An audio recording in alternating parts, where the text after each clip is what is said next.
Hey everyone, and welcome to January 20th, 2020. We have the Royal Rumble pay-per-view this Sunday. Did WWE make me more excited for Sunday's show? That's what this recap video is all about, to break it down and give my thoughts. Shout out to everybody in the chat room. I appreciate your interactions. And I also would like to thank everyone for tuning in, whether it's live or on demand. I appreciate it very much. Let's go ahead and get started with this recap. We kicked it off with Team Rollins. They still do not have an official team name. Seth Rollins, of course, the Monday Night Messiah, along with AOPP and Buddy Murphy. And guess what? AOP, they're back to being AOPP, and I'll tell you why here in a little bit. Anyways, Tyler Andrews with the $2 super chat, first one of the evening, says, just wanted to say hi and thank you for the content. No, thank you, Tyler. Thank you for watching. I appreciate it very much, and you guys really help make the videos what they are. The interactions, the questions, going back and forth, that's what makes it fun for me. So thank you, Tyler, and thank you to everyone else. Rollins talked about how the people played a role in making Seth Rollins the man that he is today, the Monday Night Messiah. And from the bottom of his heart, he thanks everyone. He also thanked Buddy Murphy, the newest disciple of Seth Rollins. I guess much like Ed Leslie was the disciple for Hulk Hogan back in the NWO days, Buddy Murphy is now Seth Rollins' disciple. Rollins talked about how Murphy has opened his eyes, was brave, was courageous, was on the right side of history. We got a recap shown from last week when Buddy Murphy did what he did to join up with Team Rollins. Rollins said that the plan that Kevin Owens and Samoa Joe had to stop progress failed. And now the battle lines are drawn. Seth Rollins said that the Raw locker room is either with them or against them. Nice little reference to the NWO, I guess, if that's what it was meant to be. Who knows? But I just remember that was the line Bischoff said. Eric Bischoff said the night after World War III when he came out after he was revealed as the guy in charge of the NWO. We had Kevin Owens and The Big Show come out. Kevin Owens with a little bit of botchamania, saying that this guy, Seth Rollins, he talks too much, huh? Then Owens talked about how The Big Show was not there, but The Big Show will be back at some point to get his revenge. Then Samoa Joe talked a little bit and basically was like, less talking, more fighting. Seth Rollins invited them down to the ring, and Joe said that they're not the only ones that want a piece of Seth Rollins. And that's when the Viking Raiders came out. There was a big fight. Seth Rollins fled the scene. Babyfaces stood tall to kick us off on Monday Night Raw. We had Rollins backstage, and he said, of course, Kevin Owens and Samoa Joe would hide behind the Viking Raiders. And then Seth Rollins challenged the Viking Raiders to a tag team titles match. But instead of AOP getting the title shot because, well, they're the established team, it's going to be Seth Rollins and Buddy Murphy. Again, like I said earlier, AOP back to being AOPP. We had a recap of the Rey Mysterio and Andrade storyline. This led to the ladder match between the two of them. Pretty cool match. Some fun spots, some scary spots. There was a Hurricane Rana from Rey Mysterio, and Andrade landed awkwardly on his back. Like, I cringed at that. Pretty good ladder match here. According to Vic Joseph, this was the first ladder match on Raw in 13 years. We got Andrade doing the Three Amigos on the ladder. They were setting up the ladders like bridges, as they do in these ladder matches. Both of them were climbing it up. Rey countered Andrade, did a sunset flip powerbomb kind of onto Andrade, who crashed onto one of the ladder bridges. And then later on, Rey Mysterio was on the verge of winning. Zelina Vega climbed up the ladder and prevented Rey from grabbing the title. And that's when Andrade came back in and did the hammerlock DDT off the ladder, through the ladder bridge, breaking the ladder.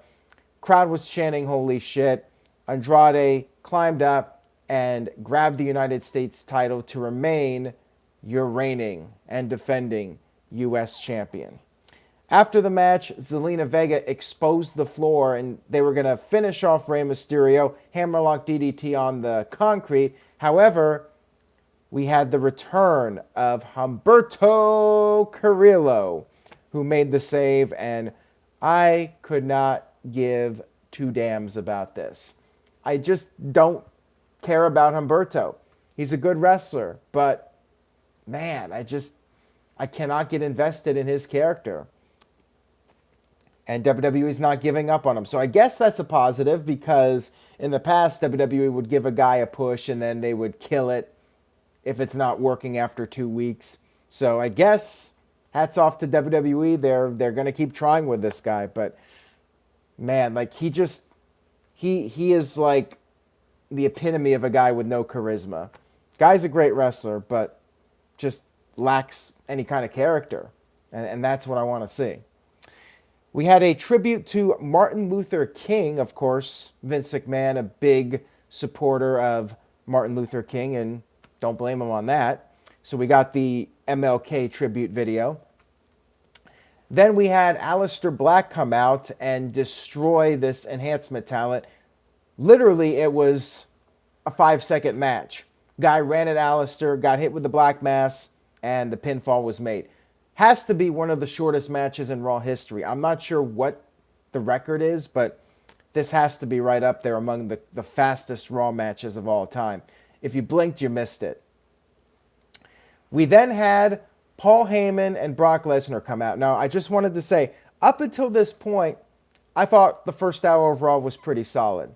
I thought Raw, first hour, probably a B. I liked the stuff with Rollins and Samoa Joe and Kevin Owens setting up the tag match. That was fine. Ladder match was good. Aleister winning a squash. Okay, fine. No issue with that. But then we had this boring Paul Heyman promo. And I hate to say that coming from Paul Heyman. It's like last week we saw things changed up a little bit. Heyman went against his usual promo. They did some funny stuff with R-Truth. This week it was back to the same old shit. Ladies and gentlemen, my name is Paul Heyman. Brock Lesnar is going to win the Royal Rumble. He went over the Royal Rumble rules, which I guess for younger fans, that's the point of this. WWE's trying to make it clear to the younger audience what the Royal Rumble is about. But for us longtime fans, it's just like, come on, just get to the point. This is time filler. And then Paul Heyman was like, there's nobody backstage that can take Brock Lesnar. Nobody's going to step up to him. So of all the guys in the Raw locker room that could come out and cut a promo on Paul Heyman, who is it? It's Ricochet, the guy who's not known for his promos. Ricochet comes out, starts talking. He sounds generic as hell. And he said that he was challenging Brock Lesnar to a fight. Lesnar started to walk away. And Ricochet asked the question, are you scared? Brock Lesnar got offended by this. He low-blowed Ricochet, picked up the mic and said, no, and walked away. So Ricochet could not even get the best of Brock Lesnar here. Not even a little bit of offense, and Brock flees. He got punked out by Brock. Total waste of time, counterproductive segment. Ricochet looked like a goof. So this was a negative segment. This made me less interested in the Royal Rumble and made me less interested in Ricochet. Bad segment, boring promo from Heyman. Sorry if you liked it, but I wasn't a fan. Ken Terminated by Google with a $5 super chat says, shout out to Robbie Vice. He did a good job on the last review episode. Vice wants to be a mod, Rift. Duly noted. Robbie Vice, I will make sure to give you the mod privileges as soon as I can. And yes, I agree. Robbie did a tremendous job on last week's review, and I thought everybody did a great job. And it was probably my favorite review that we've ever done. I really enjoyed going live, despite our technical issues. It was still a blast to do it, and I hope you guys will tune in for the next one. So moving on here, we had Randy Orton come out for a promo. Actually, he might have done this one backstage. Yeah, I think he did. He said Drew McIntyre, he doesn't have a problem with the guy. He's a hell of a talent. He's got a big future ahead of him. Now, funny thing about this, Randy Orton talking about how Drew McIntyre is the future. Drew McIntyre in a recent interview said that he doesn't want to be referred to as the future anymore because he's been the future for like the past 10 years. So kind of funny that it's still scripted here where Drew McIntyre is being booked as the future. But anyways, Randy Orton said that Drew is going to feel the most dangerous letters in sports entertainment. You know what they are. We had the match, Randy Orton versus Ricochet. Kind of a weird match because the fans were still not really sure how to react to not Ricochet, to Drew McIntyre. He was doing the 3-2-1 for the Claymore, and the crowd was booing him a little bit still, even though he's clearly a babyface now. And during the match, he went for a Claymore. He missed Orton and ended up hitting one of the WWE crew members on the outside of the ring. That guy got wiped out. Kind of reminded me of WrestleMania 12 when Shawn Michaels gave the timekeeper the super kick by mistake. Randy Orton hit a big superplex onto Drew, and that's when the OC ran down. AJ Styles, Anderson, and Gallows.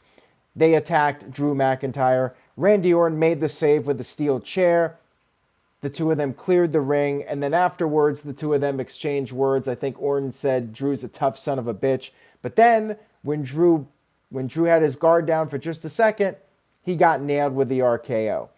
After the match, or not after the match, well, yeah, after the match, but after the segment was over, as Randy Orton was leaving, Drew got on the mic, although he was complaining about the mic, that it wasn't working properly, although we could hear him fine with the first mic, but whatever.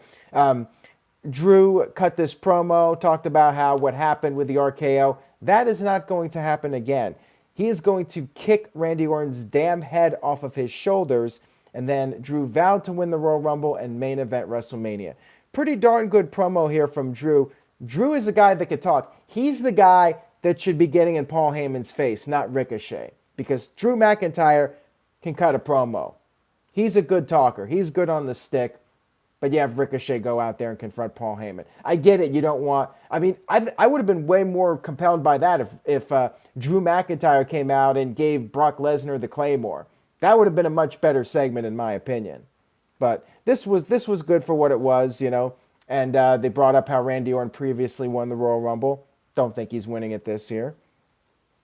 Psycho Jet Black with a $5 super chat. Thank you for that. He says, because of tonight's results, when will AOP become tag team champions? Also, why can't Ricochet cut good promos? He sounds like a boring teenager. Some guys just are not good promos, and he's a great wrestler. Ricochet is awesome, phenomenal wrestler. But Paul Heyman himself, which is why I'm a little bit perplexed about all this, you know, because Paul Heyman is apparently the guy in charge under Vince with Raw. Why do you have Ricochet cutting promos? Paul Heyman's philosophy back from ECW was you hide the weaknesses and you play up the strengths. That was Paul Heyman's philosophy. Ricochet's a great wrestler. Let him wrestle. Don't have him talk. I said this months ago. Every time Ricochet talks, I just lose interest in him. It was the same thing with Humberto. Like every time Humberto would cut a promo, I'd lose interest in the guy, and I would just not care about what he's doing and what his character is and all that stuff. So Ricochet, fewer words, the better. And I'll talk about the situation with AOP here in just a second. I definitely have something to say. We had Charlotte interviewed about the Royal Rumble, and she said she's always confident, but she's going to be prepared. Anything can happen. And then Becky came up to her and said absolutely nothing.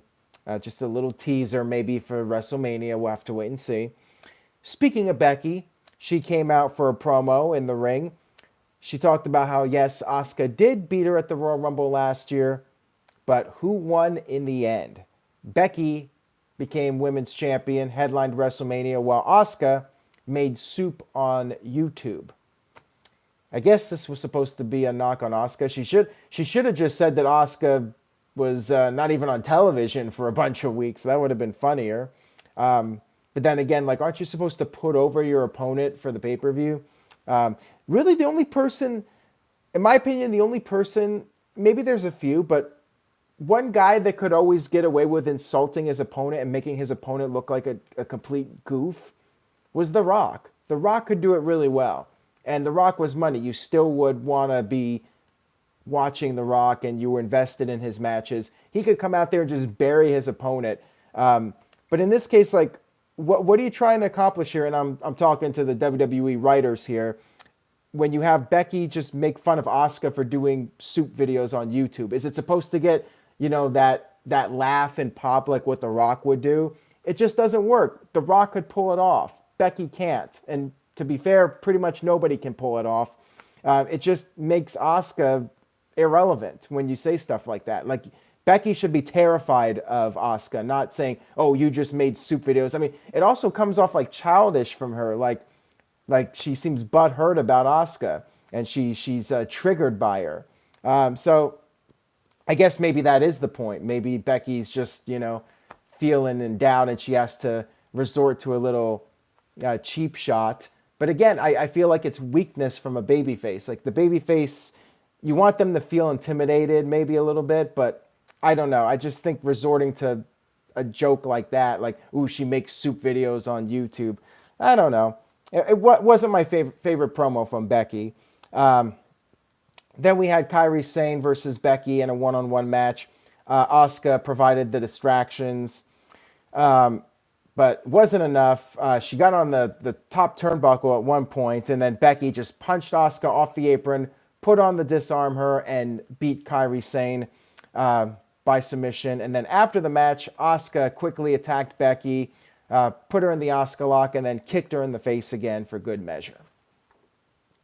Robbie Vice from the No DQ Review with a $2 super chat says, "For the record, Orange Cassidy and Marco Stunt is better than Otis." Aw, why do you say that?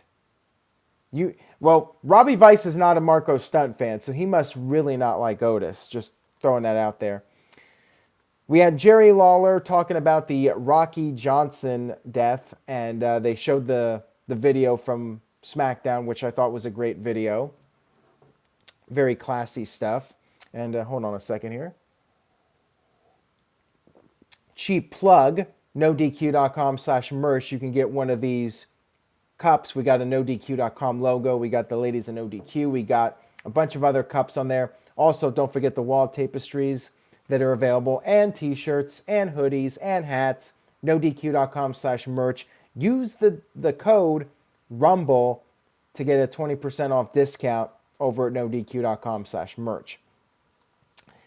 Next up, we had the tag team title match. Seth Rollins and Buddy Murphy challenging the Viking Raiders. Kevin Owens and Samoa Joe came out to even the odds. There's a big brawl between the AOPP and Owens and Joe. They brawled to the back. And then we had the match after the commercial break. Viking experience to Buddy Murphy, but Rollins made the save. Rollins and Murphy hit a double power bomb to Ivar. Ivar kicked out. Hot tag. Rollins ended up pushing Ivar off the apron, and then Buddy Murphy hit the knees to the other member of the Viking Raiders, and now his name is drawing a blank. The other Viking Raider guy, the guy with the bald head. What is his name? Now I'm forgetting. Somebody in the chat room help me out here. I tend to blank out on these names sometimes, just because there's, between all the guys on Raw, SmackDown, NXT, NXT UK, AEW, I forget it. Eric, thank you for that. Psycho Jet Black with a $2 super chat says, "At least Otis is more over than EC3 and Brandy Rhodes." Well, that I would agree on. Otis is pretty over. I like Otis. So he's more over than a lot of guys, in my opinion. So anyways, it was Eric that got the knee from Murphy, and then Rollins hit the foot stomp when the referee wasn't looking on the apron. Of course, the hardest part of the ring, as they have to tell you every single show. And Buddy Murphy pinned Eric. New tag team champions on Monday Night Raw, Seth Rollins and Buddy Murphy. And there goes my whole idea for WrestleMania. I wanted to see Viking Raiders. WWE was doing such a great job booking these guys strongly. They could have built up AOP, have AOP dominate, and then you have these two massive tag teams go at it at WrestleMania. And now it doesn't have that same impact. Yeah, Vikings could win back the tag team titles, but like, I get it. You wanna do something for Buddy Murphy and push him a little bit, but I don't think this was necessary. I really don't. Like, they could have just done a regular tag match. They could have done Owens and Joe versus Rollins and Buddy Murphy, and Buddy could have gotten the win. He could have pinned Joe or Owens or something. Or even another tag team, Ricochet and somebody. Ricochet and Aleister Black. Ricochet could have got pinned. I just don't think the tag title change was really necessary here. And it seems very random too. Like, now I definitely don't think Rollins is winning the Royal Rumble. I don't know.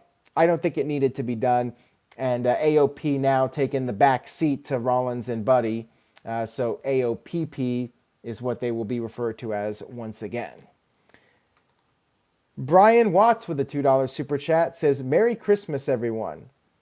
Merry Christmas, everyone. I think you're a month ahead with this comment here, or a month late, I should say.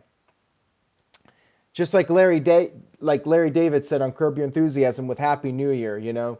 Can't say it after a couple of weeks. There's a cutoff, you know. And I think there's got to be a Merry Christmas cutoff, you know. By January 10th, I think you got to stop with the Merry Christmas stuff. So next up, we had a backstage promo with Seth Rollins and Buddy Murphy. Rollins said Murphy is fighting the good fight, and this is just the beginning. And then Rollins vowed to win the Royal Rumble match. And then we had the Street Profits. This was so cringy. One of the worst segments they've done. And they've done some bad ones. They've done more bad ones than good ones. They made some joke about Paul Heyman entering a shrimp contest. Ha ha ha! That's so funny. Get it? Paul Heyman is fat. He likes to eat a lot of food. Ha ha! That's brilliant. Brilliant comedy right there. And then they had R-Truth in front of a green screen from Minute Maid Park. And they had a laugh track, which I don't understand this. Was this supposed to be so bad that it's funny? Because if that's the case, it didn't work. Because I wasn't laughing. And then Montez Ford, or whatever his name is, said that R-Truth, he's not entering the Royal Rumble at number 1 or 2. He's entering at number 420. Ha ha ha! Get it? R-Truth says stupid stuff all the time. 420. He must be high. That's why he says stupid stuff all the time. Oh, and R-Truth also said something with Z at the end. I forgot what the word was, but apparently because R-Truth is, you know, he's R-Truth, he has to say everything with a Z. Hurts, H-U-R-T-Z, you know, because R-Truth is, you know, he's a street guy, whatever. So you use a Z instead of an S. Ha ha! Very funny. Yeah, this was terrible. Awful segment. Especially after watching Curb Your Enthusiasm, the season premiere, which I highly recommend. That was funny. This was not. And I care less and less about the Street Profits with each passing segment. And then we had Matt Hardy versus Eric Rowan. This was something else. I feel bad for Matt Hardy. He's being jobbed out. I feel like he's leaving. He's got to be AEW bound because it's like he's just enhancement talent now. Once again, Rowan got bit by the thing under the cage and he started bleeding from it. And then he started pounding the cage onto the steps, perhaps killing it, or maybe not. Who knows?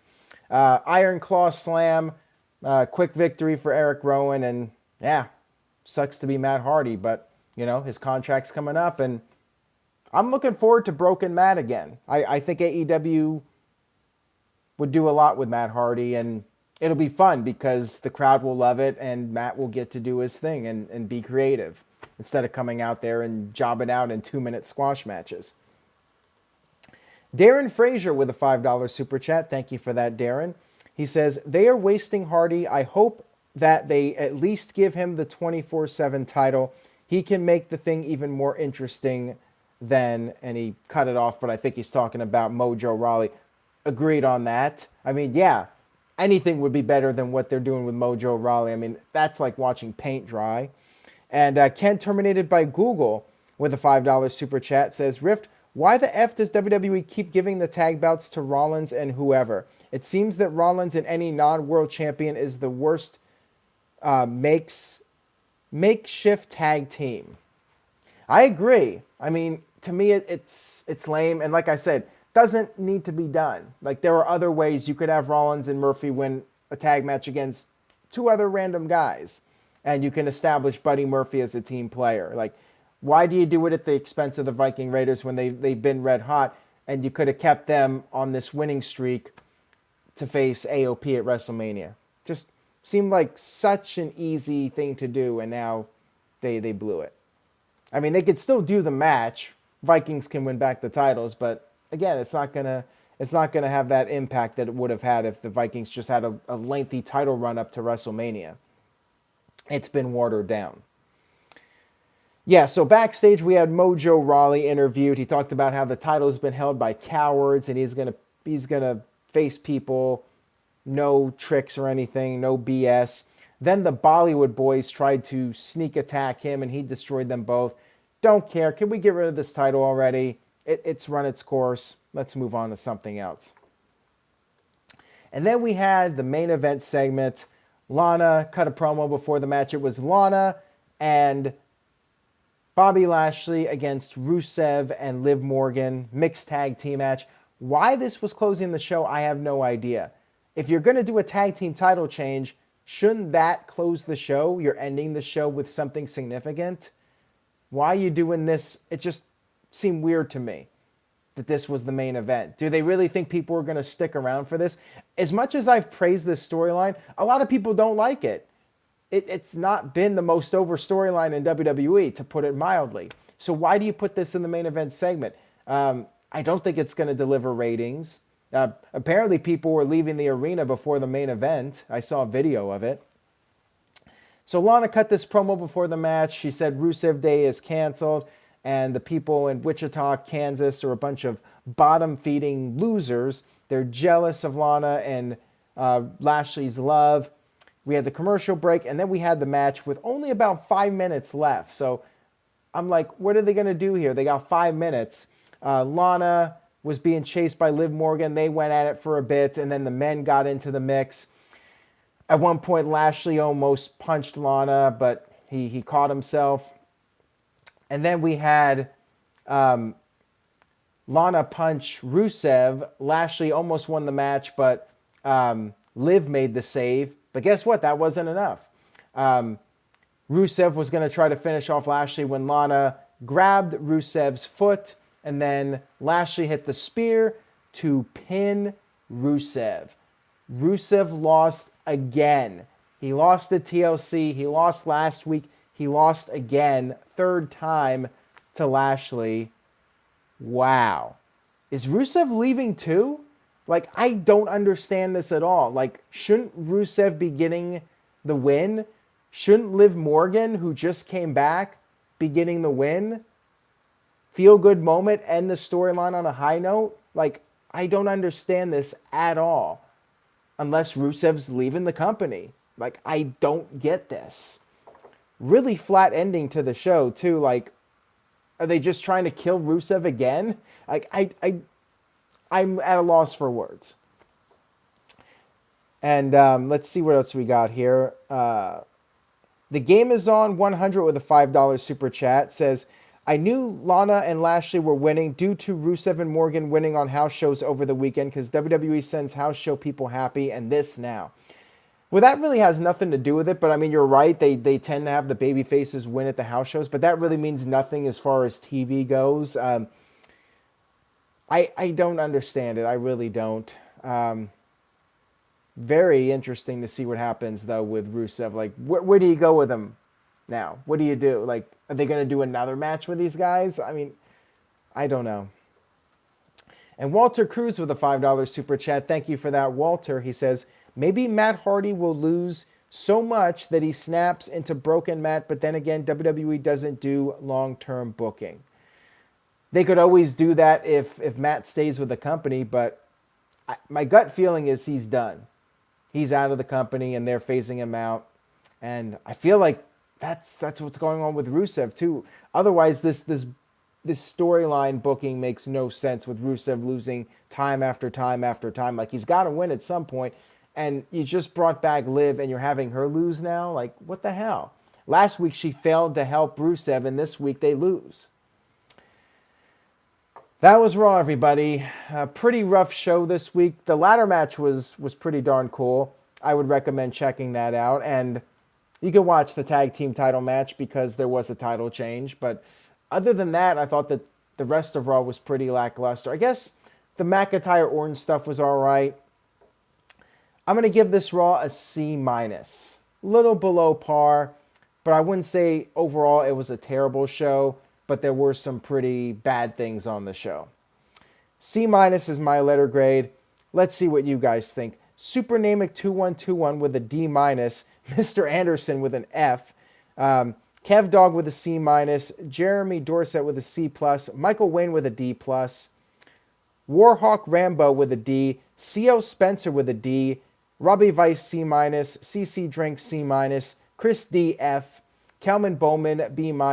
Mark Del Rio with a C, and JSpin401 with a D-. Walter Cruz with a D-. So, Christopher Mace with a D, and Sal Ali with a D. Bruce Marvel with a D. Feel like maybe I was a little bit generous with this week's Raw.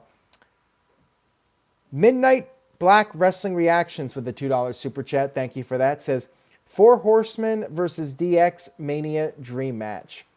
That would be one if you could take any names from the past and put them in a WrestleMania match. That would definitely be up there. Although for me, I'd still like to see DX and the NWO. They kind of did a little bit of that at WrestleMania 31, but with those guys in their prime is what I would like to see. Not something with them standing out there and that whole circus that was Triple H versus Sting from WrestleMania. Don't even get me started on that. But thank you guys very much for your contributions in the chat room and your comments. I appreciate it. Thank you all for watching this video. I will be back Wednesday night with my thoughts on Dynamite and NXT. AEW should be very interesting, taking place on Chris Jericho's ship. Stay tuned to NoDQ.com for the very latest. And of course, make sure you guys go over to NoDQ.com/merch. Rumble is the code to get 20% off. And I will see you guys next time.